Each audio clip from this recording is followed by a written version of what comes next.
ಕರ್ನಾಟಕ ರಾಜ್ಯ ಧಾರ್ಮಿಕ ದತ್ತಿ ದೇವಾಲಯಗಳ ಅರ್ಚಕರು ಇವತ್ತು ಪ್ರತಿಭಟನೆ ಮುಂದಾಗಿರುವಂತದ್ದು. ಒಂದಷ್ಟು ಬೇಡಿಕೆಗಳು ಸರ್ಕಾರದ ಮುಂದೆ ಅವರು ಇಡ್ತಾ ಇದ್ದಾರೆ.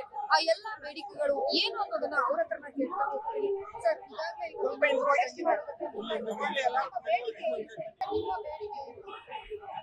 ಹಿಂದೆ 70ರಿಂದ 75ರವರೆಗೂ ಅರ್ಚಕರು ಪ್ರಾಣಿಗಳಲ್ಲಿ ಹೆಸರು ಬರ್ತಾ ಇತ್ತು. ತದನಂತರದಲ್ಲಿ ಗ್ರಾಮೀಣ ಪ್ರದೇಶಗಳಲ್ಲಿ ಏನಾಗಿದೆ ಅಂತಂದ್ರೆ ಅಲ್ಲಿ ಮೆಜಾರಿಟಿ ಕಮಿಟಿ ಏನಿದೆ ಅವರ ದಬ್ಬಾಳಿಕೆಗಳು ಅಥವಾ ಅವರ ಒಂದು ಇದರಿಂದ ಅರ್ಚಕರ ಅಸಹಾಯಕತೆಯಿಂದ ಅದನ್ನ ಇಲಾಖೆ ಅವರು ತೆಗೆದಾಕ್ಬಿಟ್ಟು ದೇವರ ಹೆಸರು ಕುಡಿಸ್ಕೊಂಡ್ಬಂತಾರೆ, ಸಂತೋಷ.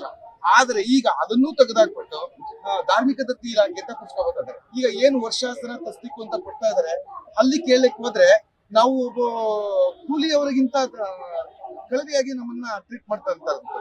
ಅಲ್ಲಿಗೆ ಹೋಗಿ ಕೇಳಿದ್ರೆ ಅವರು ಬರಾವರ್ದ ಬದಲಾವಣೆ ಆಗ್ಬೇಕಂತಾರೆ. ಯಾವ ತಾಲೂಕು ತಹಶೀಲ್ದಾರ್ಗಳ ಆಫೀಸುಗಳಲ್ಲೂ ಬರಾವರ್ದ ಬದಲಾವಣೆ ಟಿಪ್ಪಣಿಗಳೇ ಇಲ್ಲ. ಇನ್ನು ಅರ್ಚಕರಿಗೆ ನಿಮ್ಗೆ ಯಾವ ಅಧಿಕಾರನೂ ಇಲ್ಲ, ನಿಮ್ಗೆ ಯಾವ ಇದು ಇಲ್ಲ, ನಿಮ್ಗೆ ಏನು ಕೊಡ್ಬೇಕು ಅಂತ ಹೇಳಿದ್ರೆ ನಿಮ್ ದಾಖಲಾತಿ ಕೊಡಿ ಅಂತ ಕೇಳ್ತಾರೆ. ಎಲ್ಲಿಂದ ಕೊಡೋಣ? ನಮ್ಮ ತಾತನಿಗಿಲ್ಲ, ನಮ್ಮ ಅಪ್ಪನಿಗಿಲ್ಲ, ನನಗಿಲ್ಲ. ಇನ್ನು ಇವ್ರು ಕೊಡ್ತಕ್ಕಂಥ ಹಣ ಎಲ್ಲಿ ಹೋಗುತ್ತೆ? ದೇವ್ರ ಎಡ್ಗಾಕ್ತಿವಿ, ದೇವ್ರಿಗೆ ಎಡ್ಗಾಕ್ತಿವಿ. ನಾವು ಅದ್ ಕೊಡ್ತಾರ ಉದ್ದೇಶ ಆದ್ರೂ ಏನೋ ದೇವಸ್ಥಾನದ ಪೂಜೆ ಪುನಸ್ಕಾರಗಳಿಗೆ ಹಣ್ಣು ಗಂಧದ ಕಡ್ಡಿಗಳು ತಗೊಳ್ಳಿ ಅಂತ ಕೊಡ್ತಾ ಇರೋದು. ಅದನ್ನ ತಗೊಂಡೋಗಿ ಇವ್ರು ದೇವರ ಗಿಡ್ಡ ಹಾಕೊಂಡ್ರೆ ನಾವ್ ಎಲ್ಲಿಗೆ ಹೋಗೋಣ? ಖಂಡಿತ ಉರಿಯೋ ಜ್ಯೋತಿ ಅದ್ರ ಕೆಳಗಡೆ ಕತ್ತೆ ಅಂತೆ. ಹಂಗೆ ನಾವು ದೇವ್ರ ಪಾದದಲ್ಲಿದ್ದೀವಿ. ಆದ್ರೆ ನಮ್ಗೆ ದುಸ್ಥಿರಿದ ಸರ್ಕಾರ ದುಸ್ಥಿತಿಯಾಗಿ ನೋಡ್ತಾ ಇದೆ. ಅದರಿಂದ ನಾವು ಹಿಂದೆ ರಾಜ ಮಹಾರಾಜರ ಕಾಲದಲ್ಲಿ ಒಳ್ಳೆ ಗೌರವ ಕೊಡ್ತಿದ್ರು.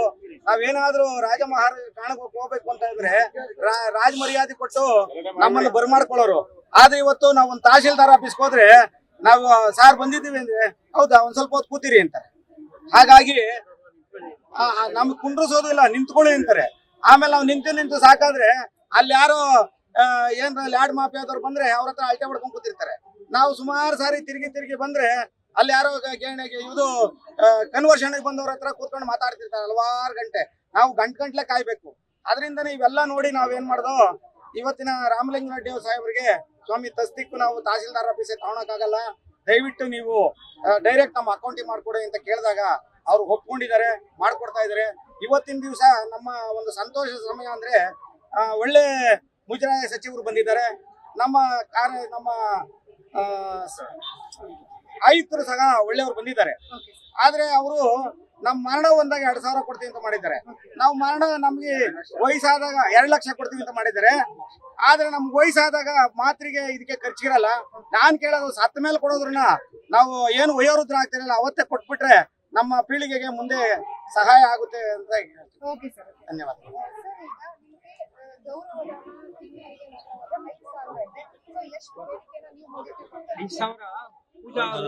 ಗೌರವಧನ ಅಂತ ಹೇಳಿ ನಮ್ಗೆ 10,000 ಕೊಟ್ರೆ ಒಂದ್ ಸ್ವಲ್ಪ ಅನುಕೂಲ ಆಗುತ್ತೆ ಅಂತ ಹೇಳ್ಬೋದು. ಈಗ ಕೊಡ್ತಕ್ಕಂಥ ಪೇಟೆದಾರನ ತಕ್ಕಂತೆ ದಸ್ತಿಕ್ ಹಣನ ಹೆಚ್ಚು ಮಾಡಿ ನಮಗೂ ಸಹ ಗೌರವಧನ ಅಂತ ಕೊಟ್ರೆ ಒಬ್ಬ ಆಶಾಕರ್ತರಿಗೆ ಕಾರ್ಯಕರ್ತರಿಗೆ ಕೊಡ್ತಾ ಇರ್ತಕ್ಕಂಥ ಗೌರವಧನಾದ್ರೂ ನಮಗ್ ಕೊಡಿ ಅಂತ ನಾವು ಹೇಳ್ತೇವೆ. ಅಂದ್ರೆ ಇಲ್ಲಿವರೆಗೂ ಯಾವುದೇ ರೀತಿಯಾದ ಗೌರವ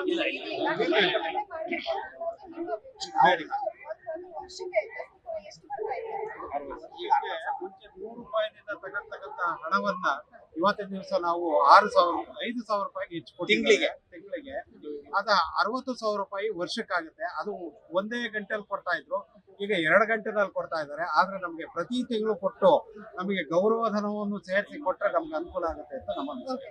ಈಗ ಪ್ರತಿಭಟನೆ ಮಾಡಕ್ಕೆ ಶುರು ಮಾಡಿದ್ದೀರಾ, ಪ್ರತಿಕ್ರಿಯೆ ಬಂದಿದೆಯಾ ಸರ್ಕಾರದವರು? ಖಂಡಿತ ಬಂದಿಲ್ಲ.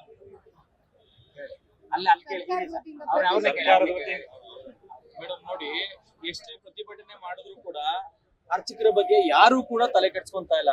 ಯಾಕೆ ಅಂತಂದ್ರೆ ಅನಾದಿ ಕಾಲದಿಂದ ಕೂಡ ನಾವು ದೇವಸ್ಥಾನಗಳನ್ನ ಇವ್ರು ಕೊಡ್ಲಿ ಬಿಡ್ಲಿ ಕೈಯಿಂದ ಹಾಕಿ ದೇವಸ್ಥಾನಗಳನ್ನ ನಡೆಸ್ತಾ ಇದೀವಿ. ನಮ್ಮ ಮಕ್ಕಳಿಗೆ ಒಳ್ಳೆ ವಿದ್ಯಾಭ್ಯಾಸ ಕೊಡಕ್ ಆಗ್ತಾ ಇಲ್ಲ, ತಟ್ಟೆ ಕಾಸಲ್ಲಿ ನಾವು ಜೀವನ ಮಾಡಕ್ ಆಗ್ತಾ ಇಲ್ಲ. ದೇವಸ್ಥಾನಗಳು ಸಂಪೂರ್ಣ ಶಿಥಿಲ ಆಗಿದೆ. ದೇವಸ್ಥಾನಗಳ ಪುನರ್ ನಿರ್ಮಾಣ ಮಾಡೋದಕ್ಕೆ 10 ರೂಪಾಯಿ ದುಡ್ಡು ಕೊಡ್ತಾ ಇಲ್ಲ, ಸುಣ್ಣ ಬಣ್ಣಕ್ಕೆ ದುಡ್ಡು ಕೊಡ್ತಾ ಇಲ್ಲ. ನಮ್ ಜೀವನೋಪಾಯಕ್ಕೆ ಬೇಡ, ದೇವಸ್ಥಾನದ ನಿರ್ವಹಣೆಗೆ ದುಡ್ಡು ಕೊಡ್ರಪ್ಪ ಅಂತಂದ್ರೆ ಕೊಡ್ತಾ ಇಲ್ಲ. ಆದ್ರೆ ಜೀವನ ಯಾವ ರೀತಿ ಮಾಡೋದು? ಆದ್ರೆ ನೋಡಿ, 18% ಇಡೀ ಕರ್ನಾಟಕ ರಾಜ್ಯದಲ್ಲಿ ತಸ್ತಿಕ್ ನಿಗದಿ ಆಗಿಲ್ಲ.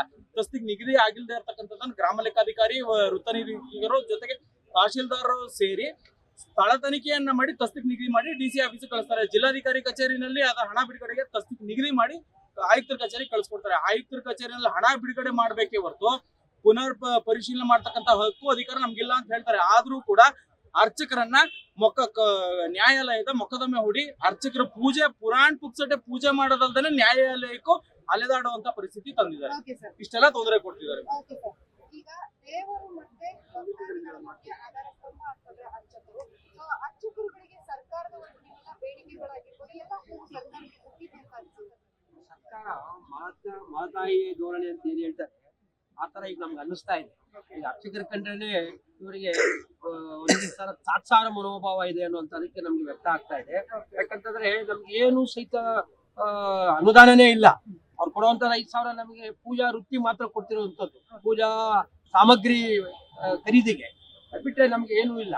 ಒಂದು ದೃಷ್ಟಿಯಿಂದ ಈ ಮಲತಾಯಿ ಧೋರಣೆ ಬಿಟ್ಟು ನಮಗೂ ಸಹಿತ ಮುಖ್ಯವಾಹಿನಿಗೆ ತಗೊಂಡ್ಬರ್ಬೇಕು ಅಂತ okay sir, okay.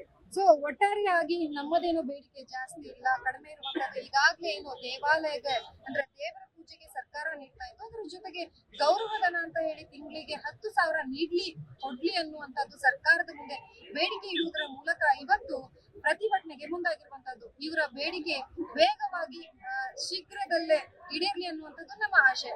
Camera person Chandrakant ಜೊತೆ ಲಕ್ಷ್ಮೀ ಬಾಗಲಕೋಟೆ, ಅಶ್ವಿನಿ ನ್ಯೂಸ್, ಬೆಂಗಳೂರು.